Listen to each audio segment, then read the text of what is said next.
Hi guys, welcome back. We are once again working on the 2010 Ford Kuga, and what has happened this time is that it's popped an injector.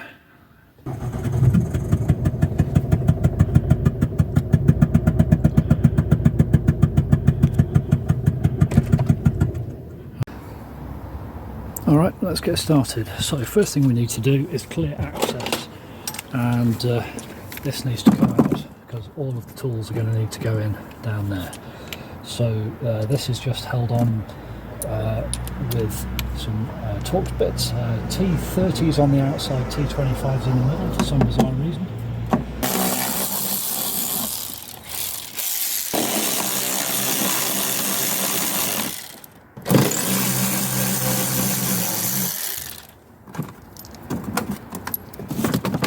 Okay, that's now nice and loose, but we're going to have to do one more thing, which is we're going to need to loosen and remove the nuts that hold the windscreen wipers on, because these two go through this plastic piece that we're looking to remove. There's rubber caps over the end, just pull them off, put them in a safe place. And these are a 15mm socket.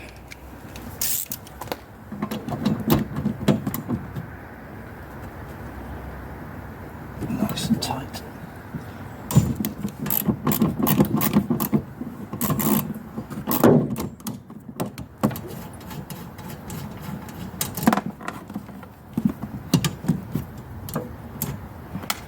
Remember that the windscreen wipers are spring loaded. Don't whack yourself in the face with them.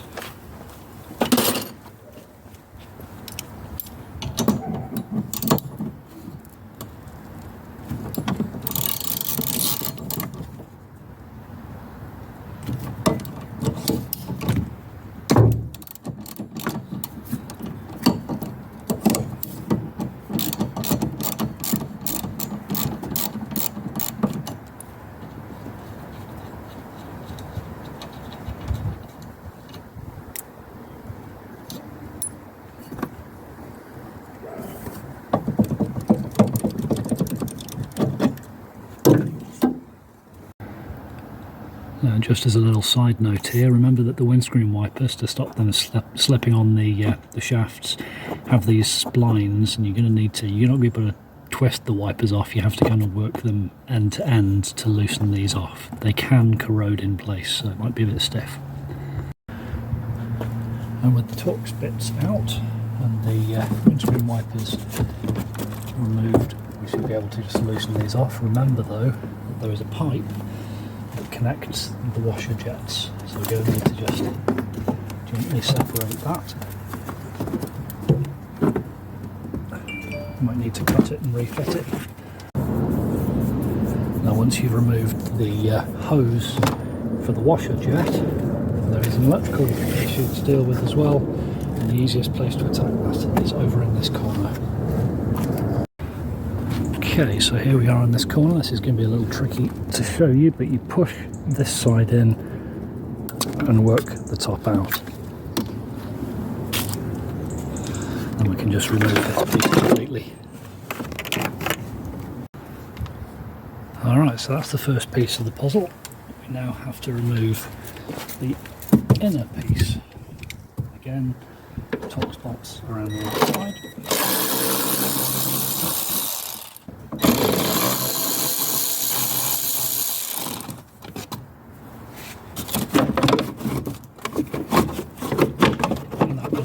Straight out.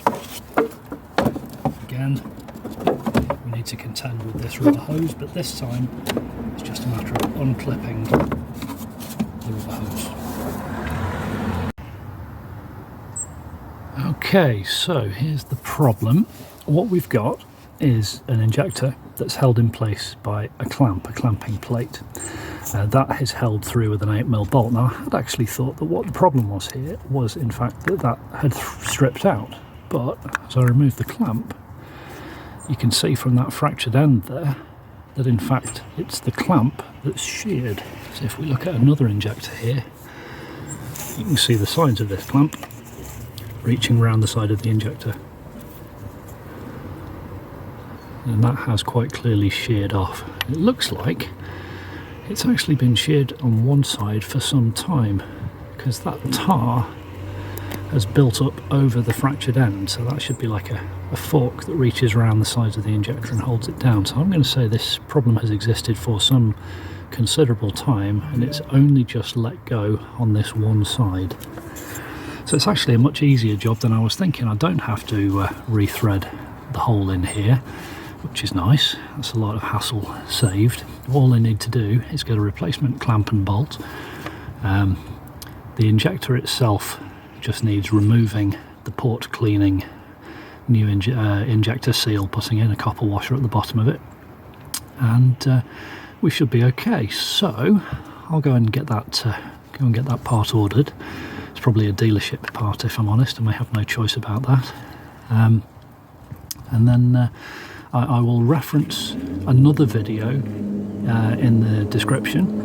Check that one out. That's actually how injector cleaning tools and so on work. Now you'll see it in this video from the top of the engine, but in this other one I'm going to send you the link to there in the description. I actually show what happens in cross section as you're using those tools, so if you want to see what's actually going on inside the engine as I do this job, have a look at that. It was on a Volvo, but the effect is very, very much the same. Anyway, I'll get this part ordered.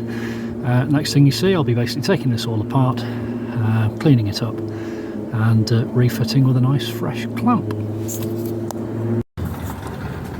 Now, just in case you're looking at this and wondering why your engine looks different, they do usually have a cover over the top, but given that this one is completely perished and cooked, until it gets a replacement, it's going to look like this. That's really just to cover up the injectors, keep them all, stop any dirt or grime attaching to them. These are pretty filthy though, so I'll get this fixed, cleaned up, working, and then I'm going to clean this whole area here with some carb cleaner afterwards to get rid of the baked on carbon.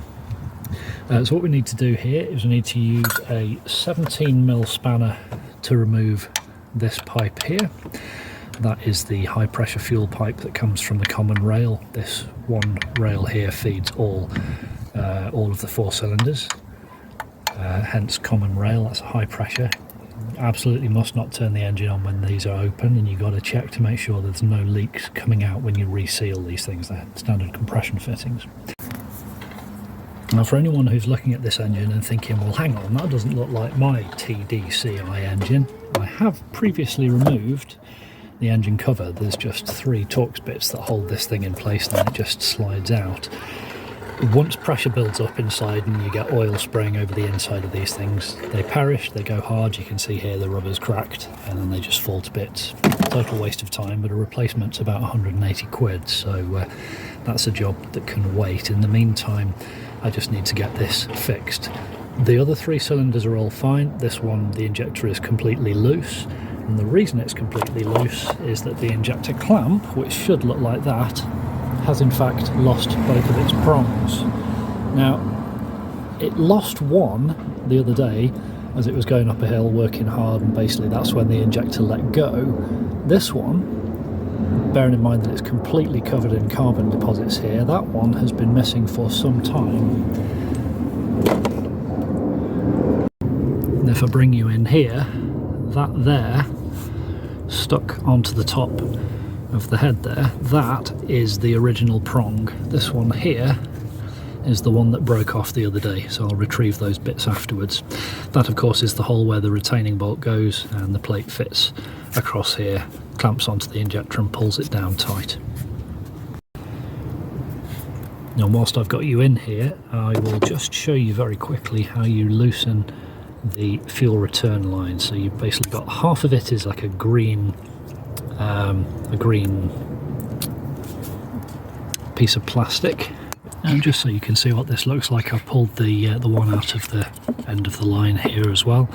You can see that the green piece just goes backwards, and then when you want to plug it back in, you push that forwards and it locks in place and holds it from being able to fall out. Standard compression fitting with a little blue O-ring on the end. So anyway, once you pulled the side out, it should just pop out nice and easy. So as I mentioned, 17mm socket for this one. See a little spray there as I release the pressure on this one. Doesn't take a lot, but it is super important to make sure that these things go back well seated and well sealed, so don't tighten one end up before you've got the other end located. And if you're doing more than one injector at a time, put a bit of tape around them to remember which one goes where. They're all bent differently. So we're down to the point where we can actually lift this injector out, albeit very gently. And you'll see there is an electrical connection on here as well. So let me just lift this out. I see the copper washers stayed in there. I'm going to use a pair of long nose pliers here just to squeeze the sides of this joint in, and with those squeezed in, the electrical connector just comes out. Now I say just comes out, this one is well and truly baked, so it's going to take a bit of finagling. Take your time and don't try and force it, because as these things get old, because they're constantly exposed to heat, they will break on you. So I'm just going to spray a bit of carb cleaner onto this, let it settle, and I'll just unplug that. You just squeeze the sides in and that should just pop out.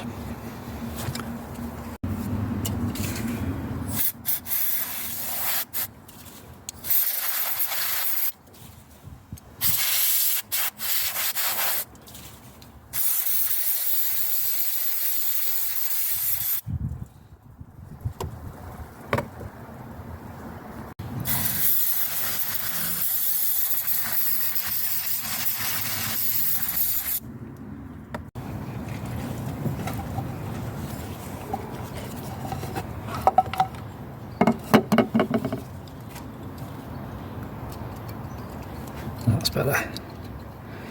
So those springs that retain the electrical clip were completely buried in all that crap. So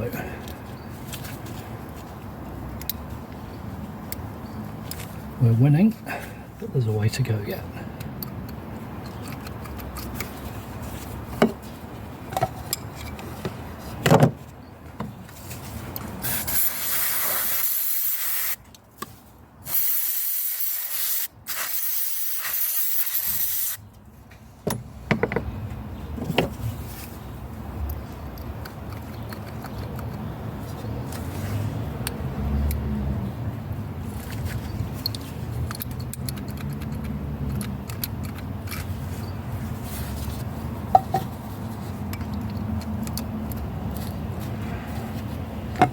As with most things on cars, take your time, don't rush it. You'll only end up breaking something if you rush it. But that is the sludge that was holding this particular cable in. Carb cleaner is your friend. Just don't breathe it.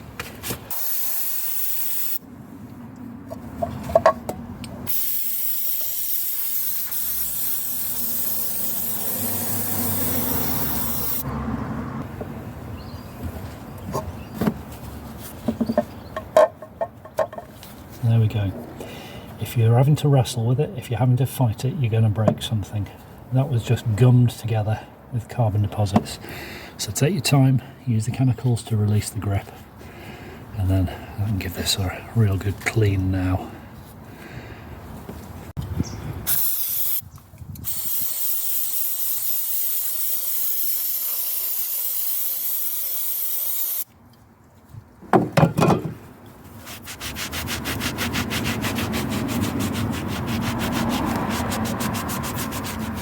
I want to try and get as much of that stuff off as possible. Comes off nice and easy, just needs a bit of a soak with the carb cleaner.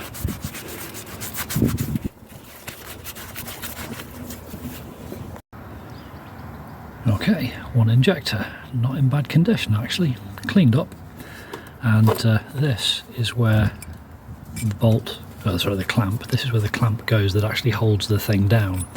Now the previous one, as I mentioned before, only had one half holding it on, just looking at the amount of carbonisation on that side. So I think the reason it let go is basically that this had finally had enough, popped out, all the compression went, and one thing is notably missing here, and that is the copper washer that goes at the bottom to seal it all up. Now I have a pack of copper washers here.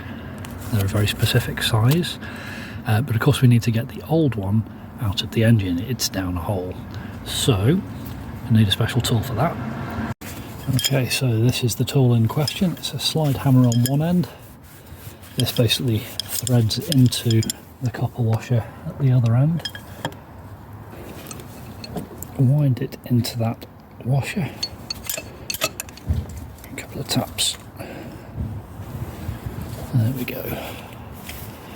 Now, these things can be a bit gnarly, but just looking at this one straight away, I think it's quite obvious to see why it wasn't sealed properly. That is not how they should look. Clearly not seated properly, so let's get the correct size and shape in when we refit this injector. But first I'm just going to polish this port up. Now I will link in the description, as I mentioned earlier, to a video which shows exactly how these port polishing and reaming and cleaning tools work, so I'm going to do most of this off camera, but it is really important to make sure that the surface at the bottom of the injector sleeve is nice and clean and flat, and the bottom of the injector is nice and clean and flat, because, just using this knackered old one, at the bottom of the cylinder, that copper washer is the gasket that keeps the compression gases in the cylinder, and basically allows the fuel to be squirted in without coming up the sides of the injector. There you go, so we need to put a fresh one of those on every single time.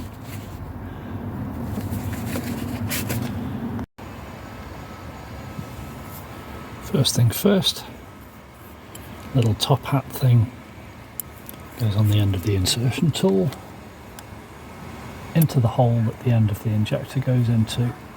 Remove the insertion tool.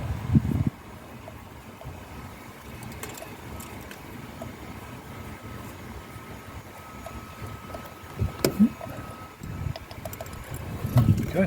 Now we're good to polish the sides of the port.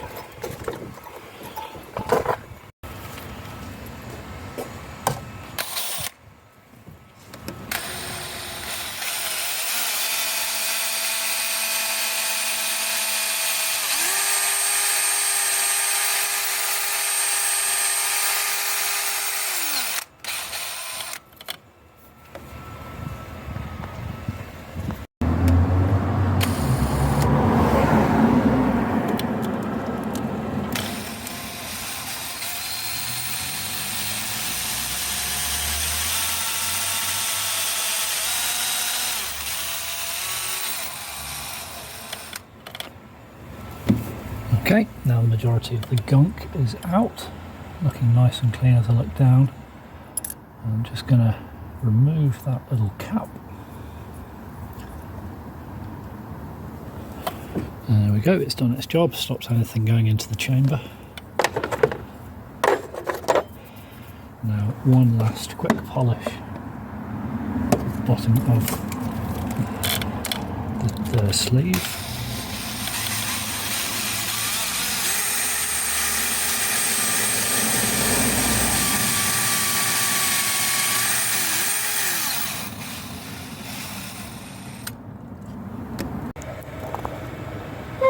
Now that's clean, but the bottom of it is a little bit ridged and grooved, so I am just going to ream this as well. Just a very light pass with a reamer. Again, how that works and what it does is linked in the other video.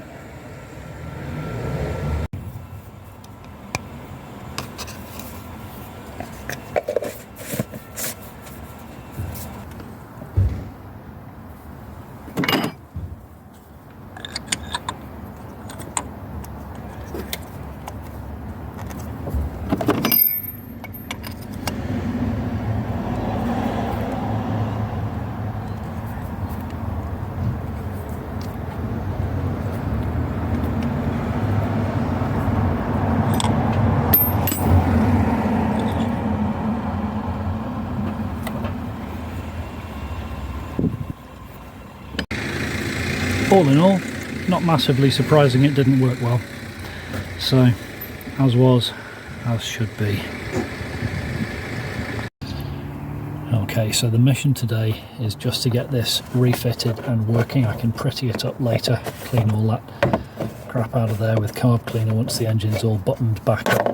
But for now, I just want to get this back together. Now obviously, because we're going to have to feed the injector down into the engine, and this is quite a loose fit washer, I'm going to put a dab of grease just on the bottom, just a little taste on the bottom of the injector.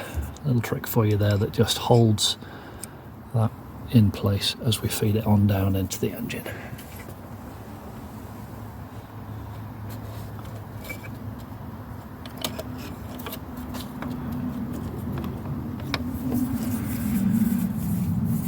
Okay, so now I can feed the clamp in. Holds it in place, and a fresh stretch bolt. Very important to have a fresh bolt. Okay, there's the stretch bolt in question. It drops back in place there, and that is held in by wound in rather by a 6mm hex key. I'm only going to put this in finger tight for now for several reasons. Not least, we need to attach the linkage from the common rail there, and I don't want to deform that copper washer at the bottom, so I'm being very gentle with this for now. Of course, we do need to reconnect the electrics, and we do need to reconnect the drain, the fuel return for unused fuel. That goes straight back to the tank. So we'll just loosely put this in for now. Just finger tight. I'll hold everything in place, but not crush that washer. Just okay. So next up, I think I'm going to put clip back on. All clips themselves need to be seated around the back of that space there, so if the thing has slipped along at all in the removal journey, just slip them back like that, and then it'll lock in place. A little bit fiddly this. Just take your time. It's all about taking your time. If something feels hard, if it's fighting you, you are probably doing it wrong. There we go. Let's just use that little screwdriver just to make sure we're all clipped in. Okay, it's good and tight. So next, I'm going to do this piece last, because they can get a bit fragile as they get older, so I don't want to be taking this in and out too many times. Next up is the linkage to the fuel line.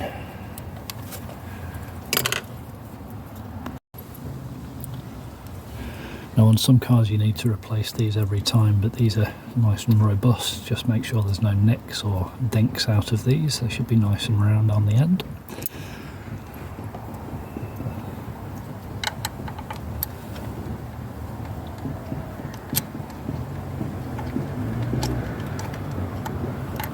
I always get these the wrong way around. There we go. Remember, we're going to just loosely fit everything to begin with and then button it up nice and tight at the end. Now I'm going to do these bits up last, the fuel line, just to make sure that when we clamp the injector down it doesn't deform the joint on the fuel line and either misshape it or let a bit of the pressure out and squirt vaporised diesel all over the engine bay. That would be bad. Now the torque on these is surprisingly light, but then we put an angle on it as well. So this is 7 Newton meters or 5 foot-pounds. Now I got that number from a Ford forum. I would encourage you to do your own research on that. Just turn this nice and gently. As I say, this is 5 foot-pounds. There we go. And then we're going to put an angle of 55 degrees on this as well. This is why we need to use stretch bolts. It's okay to wing this if you haven't got an angle gauge, but if you have, an easy enough thing to do to get it exact, so why wouldn't we? There it is. Now, that's the injector nips down, so now I can tighten up the other bits and bobs.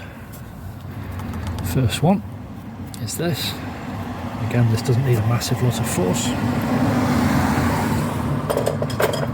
Let's put this back on. I'm actually going to use an adjustable here because you get slightly more contact than the skinny little open-ended spanner. So we'll just knit this up. And so you don't need to go crazy with these. You definitely don't want to go crazy with these. But they do have to seal because this is very, very high pressure.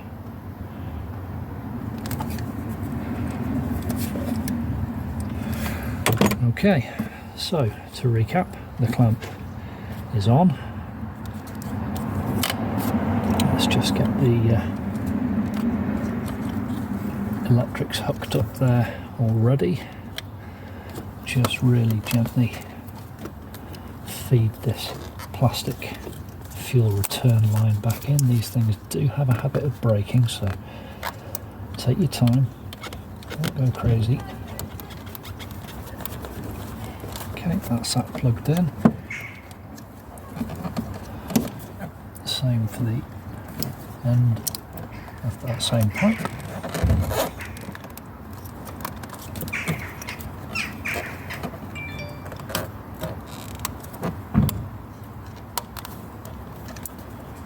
Okay, push those home and then relocate the clips. Just going to give it a once over and then we're ready to fire her up.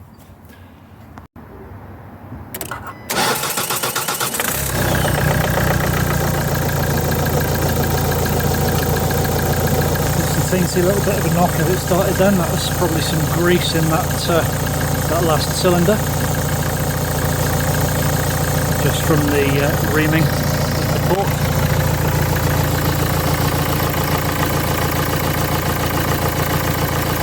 Nothing blowing, no obvious squirting. I'm going to let that run until it warms up, keep a close eye on it, and then start buttoning things up. So I'm not going to insult your intelligence by making you sit through sticking the plastic pieces back on and the windscreen wipers and so on. I think you can probably figure that out on your own, but it's the exact opposite of removal to stick them back on. So that'll do us for today, I think. Thanks very much for watching. Hope that's been of interest and of use to you. If it has, please don't forget to hit like and subscribe, and I'll see you next time. Cheers.